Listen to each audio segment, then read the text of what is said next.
আলামিন والصلاة والسلام على سيد المرسلين وعلى آله وصحابه أجمعين।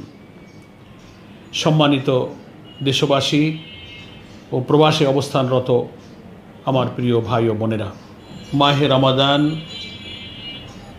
নিয়ামত স্বরূপ আমাদের মাঝে আবার বছর ঘুরে ফিরে এসেছে।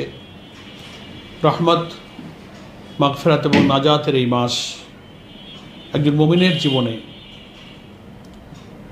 তার জীবনকে বরকতময় করা,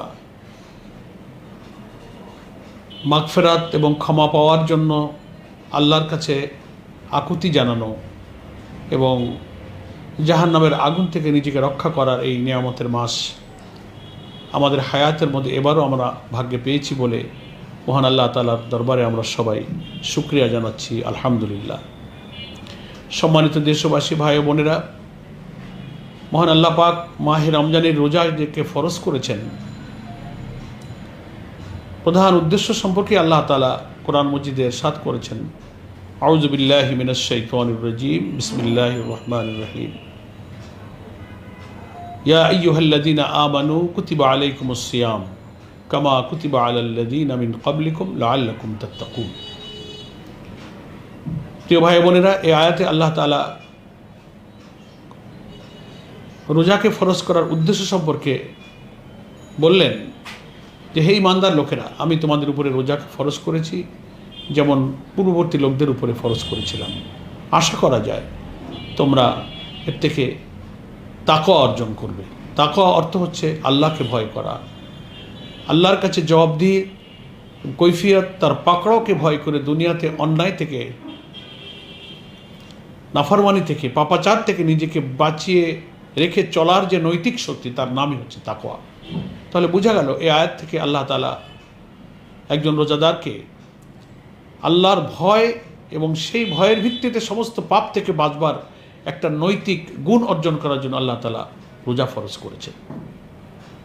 মানুষ সারাদিন সুবে সাদেক থেকে সূর্যাস্ত পর্যন্ত ক্ষুণ্ণবৃত্তির চাহিদা দমন করে নিজের প্রবৃত্তিকে, নফসানিয়াতকে দমন করে রুহানি শক্তিকে বাড়িয়ে দিয়ে পাপের প্রতি ঘৃণা জন্মায়, পাপ থেকে বাঁচার আত্মিক শক্তি অর্জন করে।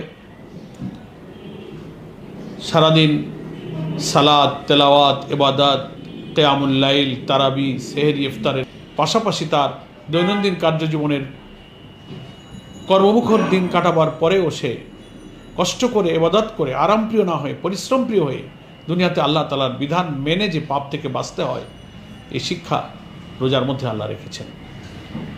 এবং বড় আরেকটা পাপ থেকে বাঁচার মূল রুট হলো, সেটা হচ্ছে মানুষের যৌন কামনা বাসনা, সেক্সুয়াল কিউরিসিটি, সেক্সুয়াল ডিমান্ডকে আল্লাহকে ভয় করে পবিত্র রাখা।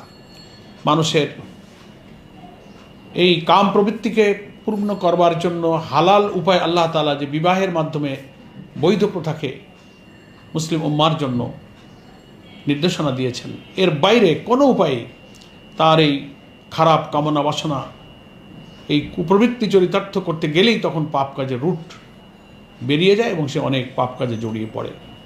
সম্মানিত ভাই বোনেরা, এটাও রোজার একটা শিক্ষা যে সুবে সাদেক থেকে সূর্যাস্ত পর্যন্ত বৈধভাবেও আল্লাহর অন্য 11 মাস যে পদ্ধতিতে তার এই কাম প্রবৃত্তি চরিতার্থ করা বৈধ ছিল, সেটাও আল্লাহ তাআলা এই সময়ে হারাম করে দিয়ে তার প্রবৃত্তিকে কন্ট্রোল করে এই পাপ থেকে নিজেকে বাঁচাবার একটা নৈতিক অসাধারণ প্রশিক্ষণ এই সিয়ামের মধ্যে রেখেছেন।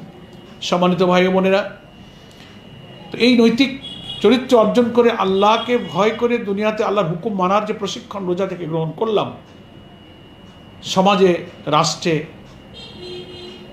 রাষ্ট্রীয় অবকাঠামোতে, পারিবারিক, ব্যক্তিগত, অর্থনৈতিক, রাজনৈতিক সব জীবনে যদি আল্লাহ তাআলার বিধান প্রস্তুত না থাকে, প্রতিষ্ঠিত না থাকে, বিদ্যমান না থাকে, তাহলে শুধু এই নৈতিকতাটুকু দিয়ে জীবনের সকল স্তরে আল্লাহর বিধান মানা যায় না বলে আল্লাহ তাআলা আবার এই রমজানের বারাকাতে এখানে আবার কোরআনকে নাজিল করেছেন। সেটা প্রসঙ্গে আল্লাহ তাআলা কোরআনে ইরশাদ করেছেন, শাহরু রমাদান আল্লাযী উনজিলা ফীহিল কুরআন হুদাল লিন-নাস ওয়া বায়্যিনাতিন মিনাল হুদা ওয়াল ফুরকান। আল্লাহ পাক এখানে বলছেন, রমজান মাস, এ মাসে, যে মাসে আমি কোরআন নাজিল করেছি, এবং এটা হচ্ছে মানুষের জন্য জীবনযাপনের বিধান এবং সুস্পষ্ট বিধিবিধান উপদেশাবলীতে পরিপূর্ণ এবং সত্য মিথ্যার পার্থক্যকারী। তাহলে এই বিধান আমাকে দুনিয়াতে জীবনের সর্বস্তরে প্রতিষ্ঠিত করলেই রোজা থেকে অর্জিত এই তাকওয়ার গুণকে কাজে লাগিয়ে আল্লাহর বিধান মেনে পূর্ণ মুমিন হওয়া যায় বলে আল্লাহ তাআলা এই দিনকে আবার সমাজে রাষ্ট্রে প্রতিষ্ঠিত করার জন্য নির্দেশ দিয়েছেন। এই জন্যই সূরা বাকারার এই অংশেই আবার শেষের দিকে আল্লাহ তাআলা বলছেন যে রোজাকে আমি ফরজ করেছি শুধু সেহরি ইফতার এবং রোজার বিধান পূর্ণ করা তো উদ্দেশ্য আছেই, সাথে সাথে দিনকে বিজয়ী করে আল্লাহর রুবুবিয়াত প্রতিষ্ঠা করাও কিন্তু এ রমজানের এ কোরআন নাজিলের আরেকটা উদ্দেশ্য। সেটা আল্লাহ তাআলা বলছেন এইভাবে যে ওয়ালি তুকমিলুল ইদ্দাতা ওয়ালি তুকাব্বিরুল্লাহ আলা মা হাদাকুম ওয়া লাআল্লাকুম তাশকুরুন, তোমরা রোজার মেয়াদকে পূর্ণ করো এবং আল্লাহ তাআলার শ্রেষ্ঠত্ব, তুকাব্বিরুল্লাহ, আল্লাহ যে আকবর, আল্লাহ যে বড়, আল্লাহর বিধান বড়, শাসন বড়, বিধান রাজত্ব শক্তি ক্ষমতা সর্বমত্তে যে সবচেয়ে বড়, মানুষের বিধান সর্বমত্তে যে চলে না, ওয়ালি তুকাব্বিরুল্লাহ আলা মা হাদাকুম, এ মাসেই যেহেতু আল্লাহ তাআলা হেদায়েতের বিধান নাজিল করেছেন, তোমাদেরকে হেদায়েতের পথ দেখিয়েছেন, তাই তার সেই তাকাব্বুরি শ্রেষ্ঠত্বের বিধানকে প্রতিষ্ঠিত করে তুমি আল্লাহর শুকরিয়া আদায় করো, ওয়া লাআল্লাকুম তাশকুরুন, আশা করা যায় তোমরা শুকরগুজার বান্দা হতে পারবে।